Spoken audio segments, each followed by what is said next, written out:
The UNC Pembroke football team fell to the number 17 North Alabama Lions 62-28 on Saturday.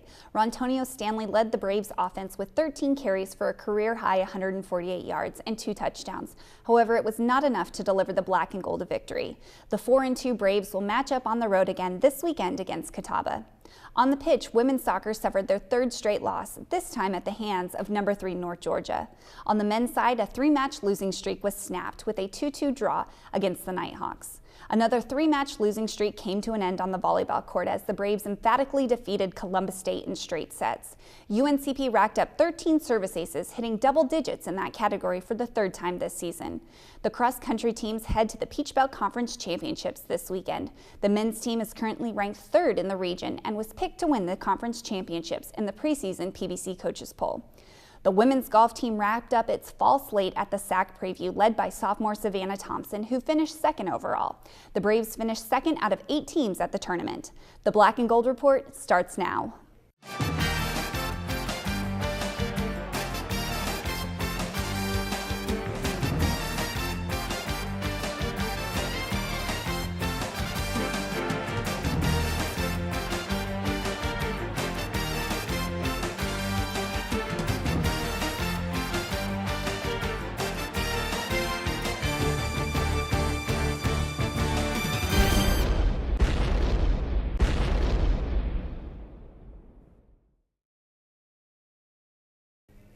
Welcome, ladies and gentlemen, to this week's edition of the Black and Gold Report, presented by Pepsi, a show all about UNC Pembroke athletics. I'm Jenna Davison, and today on the show we're going to be talking football with head coach Shane Richardson, and on the second half of the show we're going to be previewing the upcoming wrestling season with head coach O.T. Johnson. But first, we're joined by Coach Richardson. Welcome back to the show. Thanks for having me back, Jenna.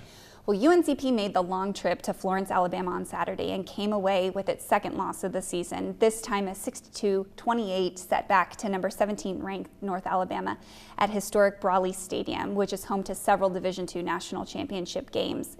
You had a long ride back to think about this one, so what are your thoughts on your team's performance on Saturday? Well, I had a lot of them, and actually I was sitting there on the bus and going through my notes app and really trying to write down and collect all of them, and so we talked a lot about it as a staff, but there's a sense of our team still needs to make sure that we are able to compete in environments that are on the road against quality opponents. And I want to really give credit to North Alabama and make sure that people know that they're a great team. And there's no question that they had players that were extremely fast, extremely big, extremely strong, and they executed very well, and they're very well coached. And so that is a benchmark program in Division II. And so, you know, with the way that we performed, I would like to see more competitive spirit out of our team to go up against an opponent like that and to go into their environment and to, you know, really give them our best shot. They were a great team. I don't think that we gave them our best shot, though, and I think we need to have consistent leadership and maturity that can step up into those situations so that we can put ourselves into a situation to give ourselves a chance to be successful. One mistake here or there, 2 mistakes here or there, you're going to get exposed by a good team, and that's what we saw on Saturday night. Well, this was one of the longer road trips that this program has embarked on, spanning 2 days and more than 600 miles on a bus. You did have an issue with a flat tire that delayed your trip as well. Excuses aside, how might a long trip like this affect a team's performance? It may. I don't think I subscribe to that, though. There's a game every Saturday, and whether we're traveling, whether we're at home, whatever that routine looks like, we try to put our team in the best situation possible, and we're very mindful of what time frames look like and how often we stop, how much we stretch, how much we eat and where we eat and what we're eating and how much sleep we're getting. We try to put our guys in the best situation possible, and I think when it all comes down to it, there's a game that needs to be played on Saturday and you need to be ready for it. And it's not only the time that you travel. I think it's a weekly preparation, and the tanks have to be full from all facets. And so you know, there might be a little bit of it if you let it creep into your mentality, but I think for the most part, we've got to be able to overcome those things and still be able to play our best. Well, it was a bit of deja vu going back to the North Greenville game for the Braves.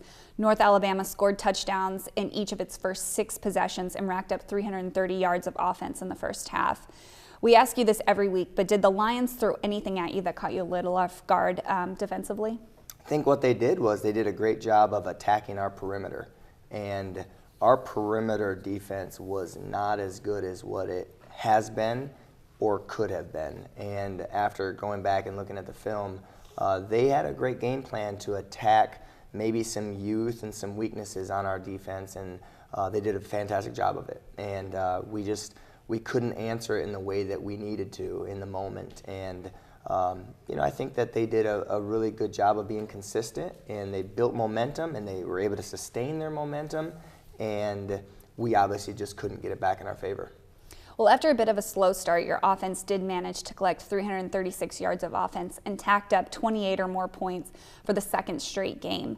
How happy have you been with the progression of your offense on a game-by-game basis this year? I think offense has progressed every week, and really like the way that we ran the ball again on Saturday night. And I think there's definitely things that we still need to improve on, and we've talked about that as an offensive staff, and we're going to continue to make sure that we challenge guys and demand those things to get better and improve each week. But I think there's more of a continuity that's taking place. I think there's more of a comfortability with just everyone on that unit working together.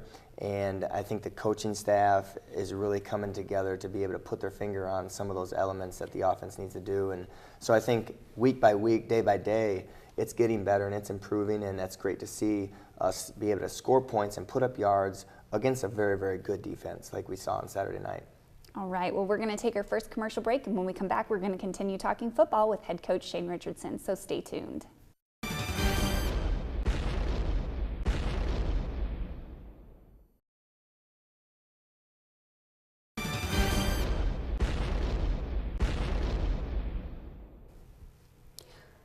Welcome back to the Black and Gold Report. We're still joined by head football coach Shane Richardson.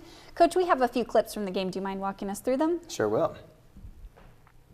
Yep, this was the first play of the game here on Seal Unit. We were returning the kickoff here, which came into the end zone, and Taryn Huffman was able to get a great return, a lot of good blocking there to bring it out to midfield. And we wanted to try to start, the game with some momentum. Here you see Rontonio Stanley. He gets a couple great blocks. They did a great job. We ran some gap scheme right there, pulled an offensive lineman, kicked out with the fullback, and Rontonio was able to hit the hole really quickly. He's got a lot of ability on that to do that well. Matt Quick comes in on our cover 2 right here as a corner in the run support and did a great job of reading, getting a tackle for a loss there. Jonas Johnson's a true freshman at cornerback and did a great job of defending that pass right there, and felt like he did a great job all night for being the true freshman. Rontonio Stanley, again, with a great run up the middle, has had a very productive year for us so far. I'm very proud of what he's done. Right here, defense, one of the few bright spots of the night on defense. We were able to cause a turnover here and pick it up and scoop and score with Chris Phipps running it back, and be able to put some points on the board from a defensive standpoint. Pat O'Brien to B.J. Bunn here on the touchdown. Thought that was a really nice connection to see, really good throw and catch with the defender in really good position, actually.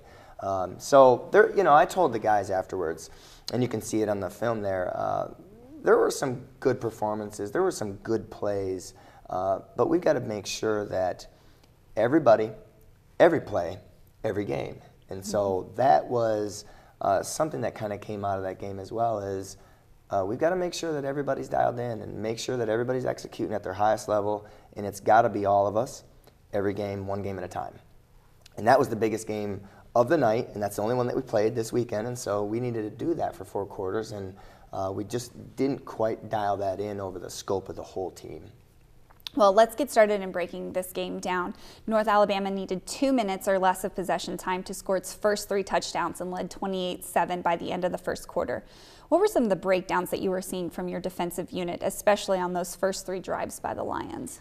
After we went back and watched film, it was really one guy here or there that didn't do their job. And whereas maybe in the past few games, you maybe saw some minimal mistakes like that, but against a very good opponent, you'll get exposed very quickly. And they had the team speed, They had the team physicality to be able to, if there's one missed opportunity to tackle, they were going to expose it for a lot more yards. And I think that's what we saw. We saw a couple guys that couldn't quite do their job, and it resulted in big plays for them. And that's credit to them being able to take advantage of that. But it's also a great reminder that everybody's got to be dialed in and everybody's got to do their job. And their space is the most important thing out there. And they've got to be able to dominate that on every play. Well, we ask you this every time we sit down with you and break down a game, but what did you say when you addressed your team in the locker room after going into halftime staring at a 48-14 deficit? I think it was a similar message to what we experienced at North Greenville, although we had been there already. And what I told them was our character will be revealed by how we play the second half. We don't want anybody to give up. We don't want anybody to give in.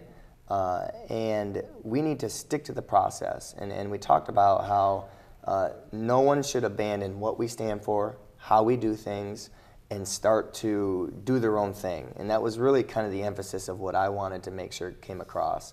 I want to make sure that guys didn't just look at what the scoreboard was at halftime and start just doing their own thing. And with a young team, I think you got to kind of protect against that. And so I want to make sure that guys were still sticking to our process, one play at a time, still believing in each other, still competing at our highest level. And, I think we saw some good things come about in the second half. Well, it's about 30 seconds left. What are you ready to see in practice this week to get your team ready for a talented Catawba team? Well, I want to see us bounce back. And of course, it's not easy to flush a score like that. But it's in the past, and we've got to move on. And we've got to know that there's 4 great opportunities in front of us. And we've got a great opportunity to finish the season the right way. And we've got to take it, we've got to learn from it, we've got to grow and develop. And I'm excited to see how they're going to come out, and we'll challenge them, we'll demand more out of them, and I think we'll be able to rally and get back on track this week. All right, thank you, Coach. Thank you, Jenna. And we're going to take our next break. When we come back, we're going to be previewing the upcoming wrestling season with head coach O.T. Johnson, so stay tuned.